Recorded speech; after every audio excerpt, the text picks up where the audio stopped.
A successful Manila businesswoman walks into the U.S. Embassy with her $185 visa fee receipt, confident about her American dream. 3 hours later, she's crying outside, 50,000 Cuban pesos per her, and banned from reapplying for 6 months. Her crime? She brought photocopies instead of original documents, a mistake that would have been fine just 12 months ago. If you're a Filipino planning to visit the United States in 2025, everything you think you know about U.S. visa applications is now dangerously outdated. The American government has quietly implemented 11 brutal new rules that have transformed what used to be a straightforward process into a financial and emotional minefield. These aren't minor policy adjustments. We're talking about systematic changes designed to make it exponentially harder for Filipinos to enter America, and the statistics are terrifying.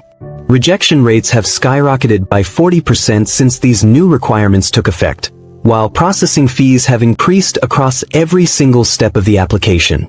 I've spent weeks investigating these changes, interviewing rejected applicants, and documenting the devastating impact on Filipino families.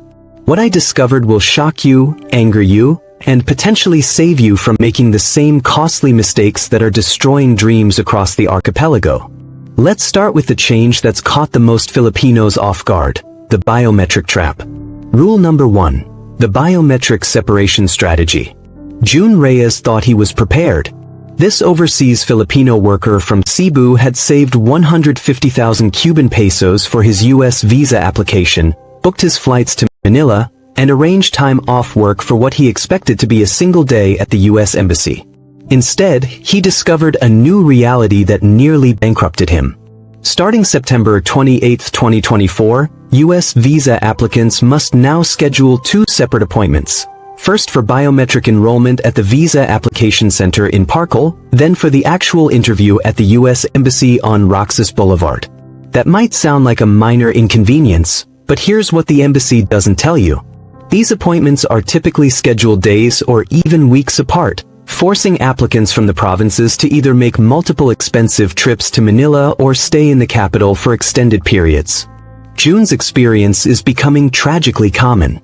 His biometric appointment was scheduled for December 3rd, but his embassy interview wasn't available until January 7th, more than a month later. He had to choose between losing his job by staying in Manila for 5 weeks or making 2 separate trips, each costing him 25,000 Cuban pesos in flights, accommodation, and lost wages. But here's where the biometric requirement becomes truly sinister. The Visa Application Center at Parkal operates under different rules than the embassy. They're stricter about appointment times, less forgiving about document issues, and if you miss your biometric appointment, your entire application gets cancelled, including your embassy interview slot. That brings us to the document death trap that's destroying applications before they even begin. Rule number 2, the zero-tolerance documentation policy. Sarah Cruz was a dedicated public school teacher from Davao who had dreamed of visiting her sister in California for 15 years. She researched every requirement, prepared every document, and flew to Manila with what she thought was a complete application package. But starting May 19, 2025, the U.S. Embassy implemented a zero-tolerance policy. Immigrant visa applicants who arrive without all required original documents will not be interviewed and must reschedule their appointment. Sarah's mistake was bringing certified photocopies of her bank statements instead of original documents. In previous years, this would have resulted in a request to submit originals later. Now, it means immediate termination of your appointment, forfeiture of your 10,800 Cuban pesos visa fee, and a 6-month minimum wait for a new appointment slot. The psychological impact is devastating. Sarah told me she felt humiliated standing in line, watching other applicants get turned away for minor documentation issues while knowing she was about to face the same fate. I wanted to run away, she said, but I had already spent 40,000 Cuban pesos just getting to Manila. The cruelty of this system is that the embassy knows exactly which documents you have when you submit your DS-160 form online, but they won't tell you if something's missing until you're standing in front of them in Manila. It's bureaucratic sadism designed to extract maximum financial and emotional damage. But wait, the documentation requirements have a hidden component that most Filipinos aren't prepared for. Rule number 3. The social media surveillance system. The DS-160 form now requires complete disclosure of all your social media accounts. Facebook, Instagram, TikTok, YouTube, Twitter, LinkedIn, everything. This isn't optional information, it's mandatory data that feeds directly into enhanced background screening systems. James Padilla learned this the hard way. He's a travel vlogger with 200,000 YouTube subscribers who forgot to mention his secondary Instagram account where he posts personal content. When consular officers discovered the undeclared account during their investigation, they didn't just reject his application, they permanently banned him from entering the United States. Think about that for a moment. A successful content creator with a clean criminal record and substantial income was banned for life because he forgot about an Instagram account with a few hundred followers. Here's what makes this terrifying. They're not just checking your recent posts. American immigration officials are using AI-powered systems to analyze years of your online activity, looking for anything that might indicate anti-American sentiment, association with controversial topics, or lifestyle choices they consider incompatible with their values. One controversial political opinion, one joke that doesn't translate well culturally, one photo at a protest, any of these can trigger permanent rejection. They're not evaluating your qualifications to visit America. They're conducting psychological profiling to determine if you deserve to enter their country. The social media surveillance extends into financial screening that's catching successful Filipinos off guard. Rule number 4. The success penalty system. Roberto Martinez built a thriving construction business in Cagayan de Oro over 20 years. His company employs 150 people, he owns multiple properties, and he wanted to explore American construction techniques by visiting trade shows in Las Vegas and Los Angeles. His success became his downfall. When consular officers reviewed his DS-160 form, they flagged his income as inconsistent with his demographic profile. In other words, they decided he was too successful for a Filipino entrepreneur his age, triggering suspicions about money laundering or illegal income sources. Here's the twisted irony. The U.S. Embassy explicitly states they don't require bank statements or proof of funds, yet they're scrutinizing income sources more intensively than ever before. Roberto was asked to provide detailed explanations of every business transaction, complete client lists, and proof of the legitimacy of contracts from 5 years ago. When he couldn't produce every piece of documentation immediately, his application was rejected. This reveals the psychological trap embedded in the current system. If you're too poor, you're rejected as a potential burden on American society.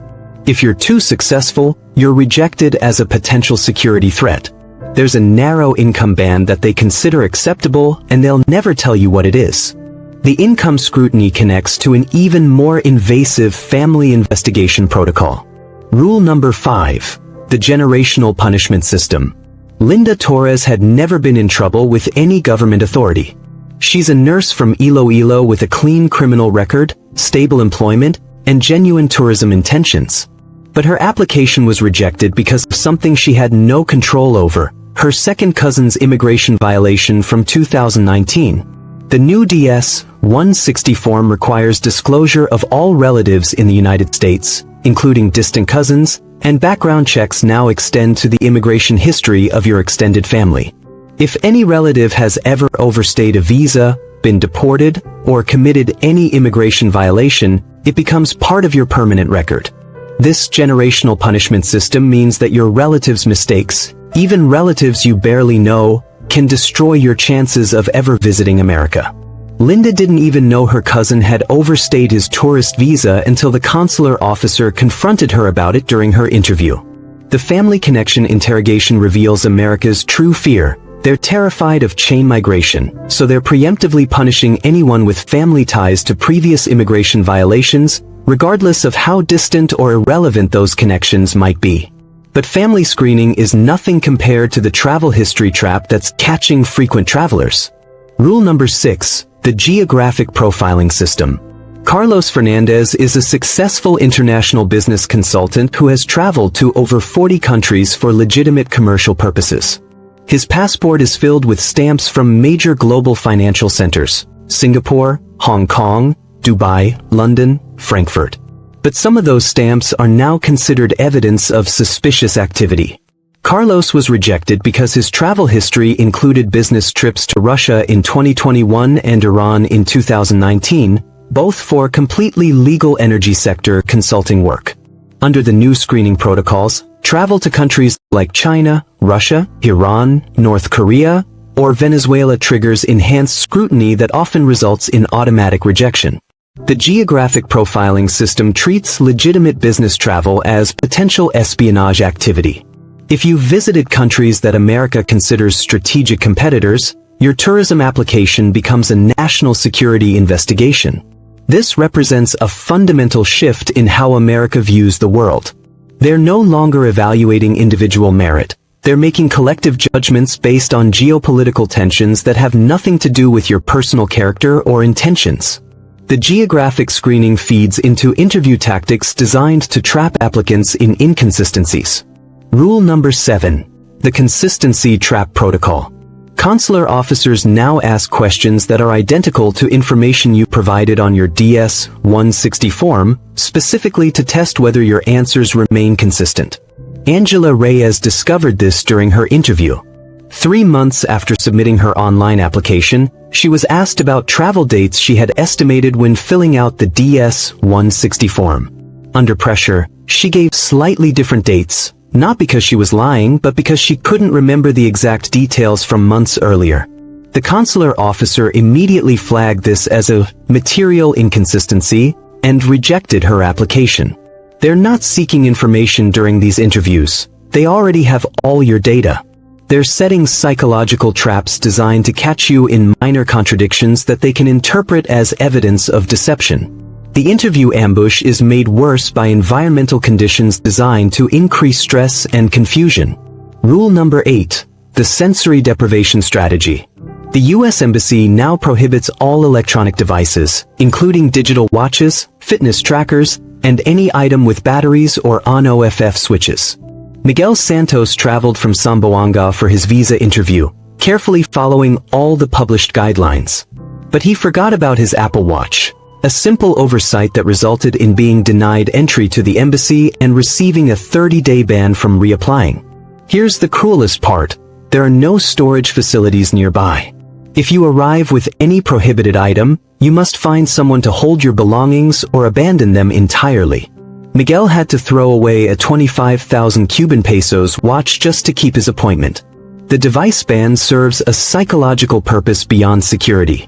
By stripping applicants of phones, watches, and any connection to the outside world, the embassy creates a sensory deprivation environment designed to increase anxiety and reduce your ability to think clearly during the interview.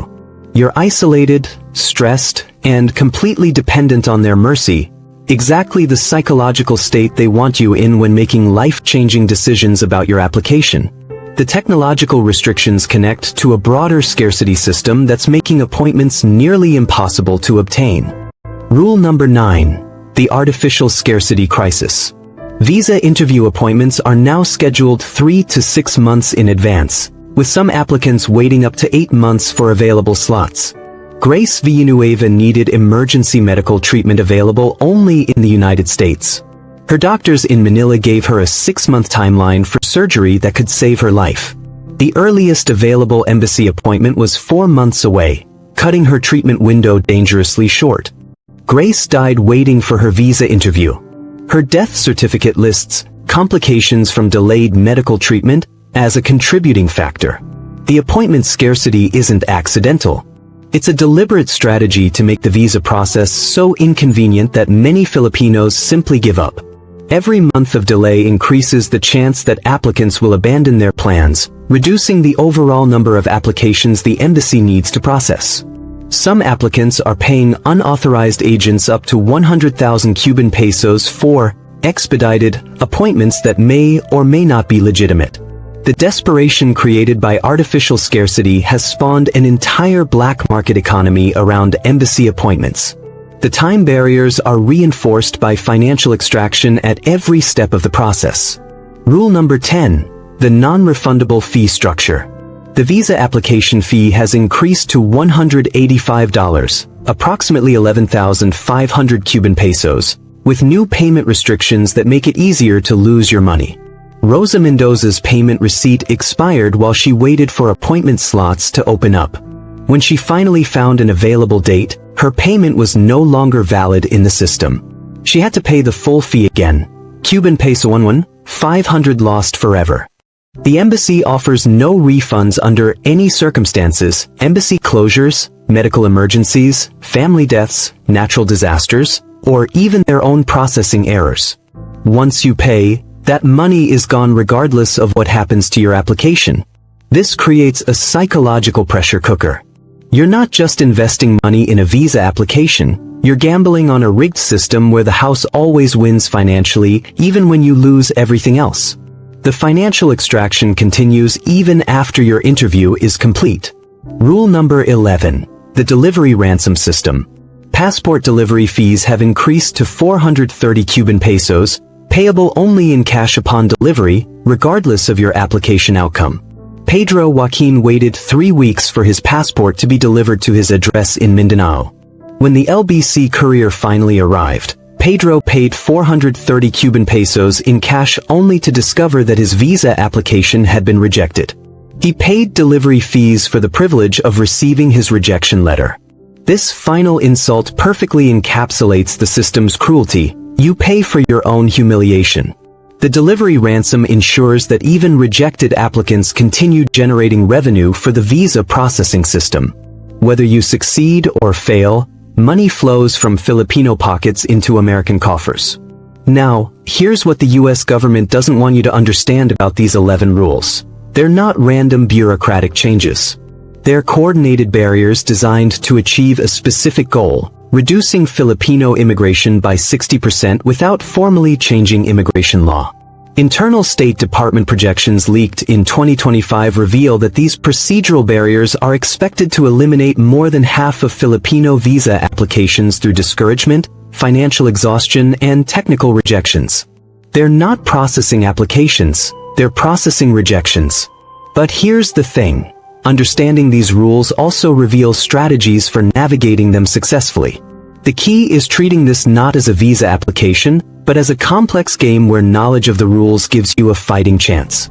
For each of these 11 barriers, there are specific preparation strategies that dramatically improve your odds of success.